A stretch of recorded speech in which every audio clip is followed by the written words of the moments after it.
O silêncio de Sofia e a rebelião de Iel-Luzbel. O fator Sofia. Diante do problema encontrado do que poderia ser considerado uma anomalia na realidade pelos biodemos, fica a dúvida do papel de Sofia neste período inicial em que o questionamento ainda não tinha se tornado uma rebelião e luta armada. Ao ler as obras de Jean Val Elam, trilogia Terra Atlantis, e de Jean Miranda, saga de Iel-Luzbel, surgiu uma dúvida que acredito ser comum a muitos leitores dessas obras. Por que o Cristo cósmico, também conhecido pelo acrônimo Sofia, do grego, ou Hochman, do hebraico, não respondeu às insistentes solicitações de audiência das famílias de biodemos de Iel-Luzbel e Lemion para esclarecer as questões que atormentavam a mente de Iel-Luzbel sobre o Criador?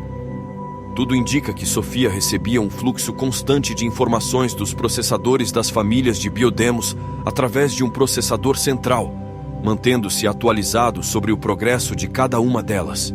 Assim, quando solicitado para uma audiência, Sofia já sabia, de certa forma, do que se tratava. Paralelamente, ele observava com grande interesse o que se passava na mente de Iel-Luzbel, pois algo inédito estava ocorrendo com os biodemos. Pela matriz de controle genômica dos biodemos, uma espécie de tela gigantesca, análoga a um monitor de computador exibindo códigos que representavam cada família e indivíduo. Sofia percebeu que o código definidor de vida de Iel-Luzbel, ou seja, seu genoma, estava se modificando. Isso era improvável e até mesmo impensável em um biodemo, já que eles eram engendrados prontos.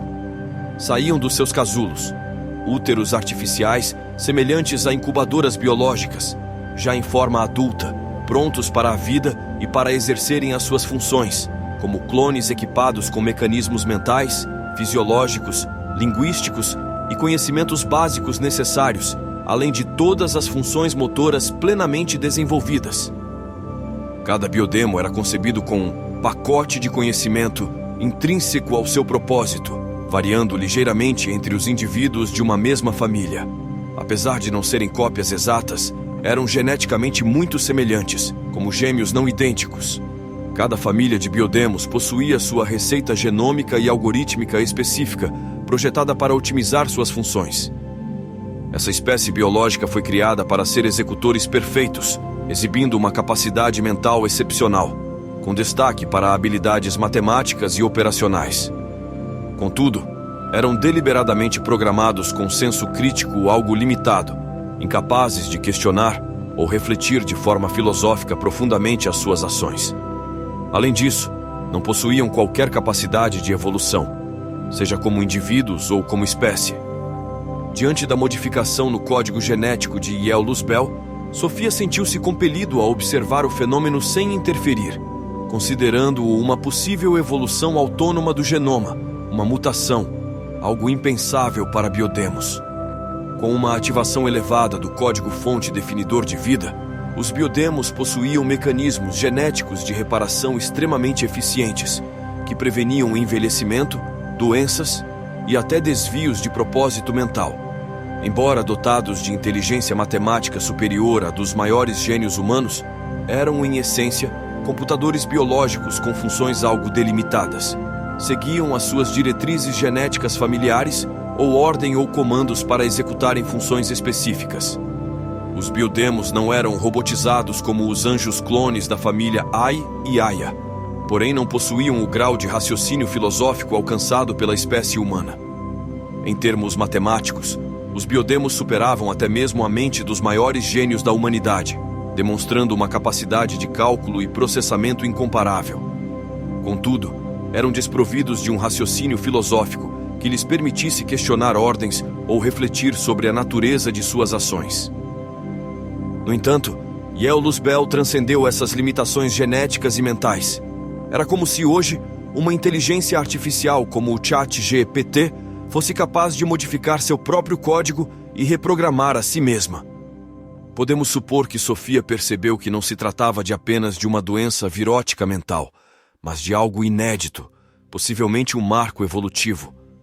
Além disso, Sofia não sabia como responder aos questionamentos de Iel-Luzbel.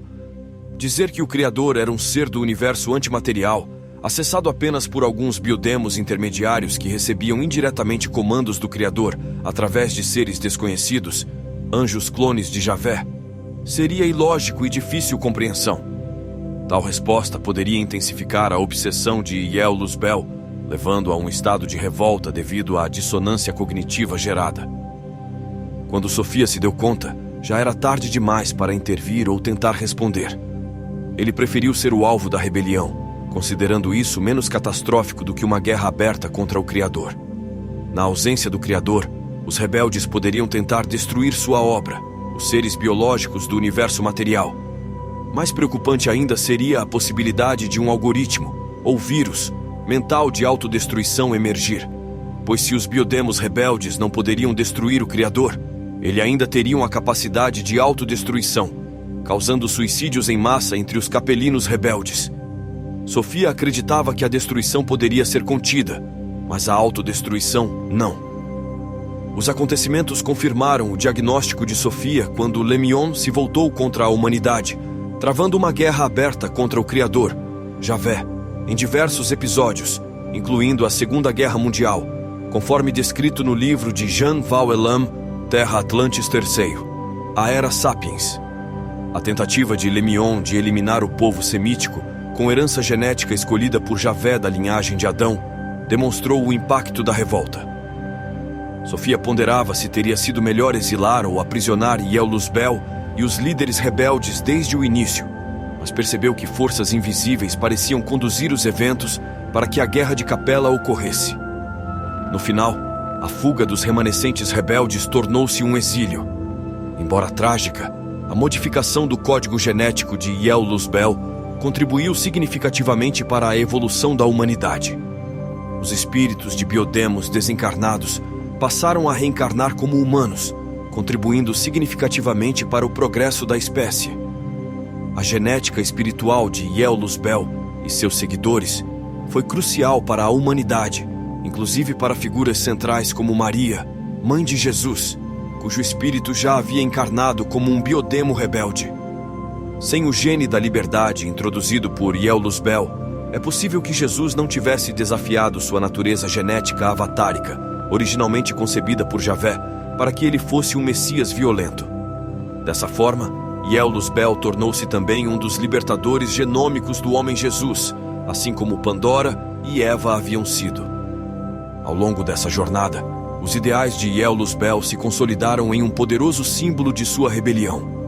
De acordo com a autora Jean Medeiros, os biodemos rebelados em certa ocasião decidiram tatuar em suas peles o símbolo da revolta, o tridente. Esse ideograma, com suas 3 pontas, traduzia os objetivos que sustentaram a insurreição e suas consequências. Nunca se render sem perceber o Criador, ideal de Yael Luzbel. Percebendo o Criador, esclarecer o motivo de sua criação imperfeita. Não encontrando o Criador, destruir Sofia, ideal de Lemion.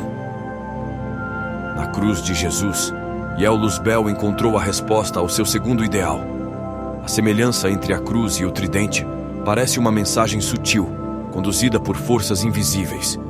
A rebelião de Yael Luzbel ainda perdura no ideal de esclarecer a imperfeição do Criador, cabendo à humanidade decifrar esse enigma e contribuir para a reconstrução do Criador imperfeito. Na cruz de Jesus estava a resposta que Yael Luzbel tanto procurava. Percebeu que apenas o segundo ideal, a segunda ponta do tridente, estava representada na cruz. Essa ironia ou sinal do destino não poderia ter sido criada por Javé, que nem pensava na alternativa do seu enviado não obedecer ao seu destino genético de ser o Messias violento. Questiono se na cruz de Jesus estava a resposta que Yael Luzbel tanto procurava. Será que ele percebeu que apenas o segundo ideal, a segunda ponta do tridente, estava representado na cruz? Essa ironia, ou talvez um sinal do destino, poderia ter sido arquitetada por Javé? Será que ele cogitou a possibilidade de seu enviado não obedecer ao destino genético de ser o Messias violento? Percebo essa semelhança como uma mensagem sutil de mãos invisíveis que orientam determinados acontecimentos da humanidade. A rebelião de Yael Luzbel atualmente ainda perdura no seu segundo ideal, que o de esclarecer o motivo do Criador ter criado algo imperfeito. Esse é um dos objetivos da revelação cósmica, e desta forma o legado de Yel-Luz-Bel continua através dos humanos. Cabe à humanidade decifrar este enigma sabiamente proposto por Yel-Luz-Bel e ajudar o Criador imperfeito a reconstruir a si mesmo, através da cura do código imperfeito herdado do Criador. Percebo essa semelhança como uma mensagem sutil de forças invisíveis que parecem orientar determinados acontecimentos na história da humanidade. A rebelião de Yel-Luz-Bel ainda persiste em seu segundo ideal, o de esclarecer o motivo pelo qual o Criador concebeu algo imperfeito. Esse questionamento é um dos temas centrais da revelação cósmica, e por essa razão, o legado de Yel-Luz-Bel continua vivo por meio da humanidade. Cabe à humanidade decifrar este enigma sabiamente proposto por Yel-Luz-Bel, e assim, ajudar o Criador imperfeito a reconstruir a si mesmo. Este processo de reconstrução passa pelo Tikkun, a cura do código imperfeito herdado do próprio Criador.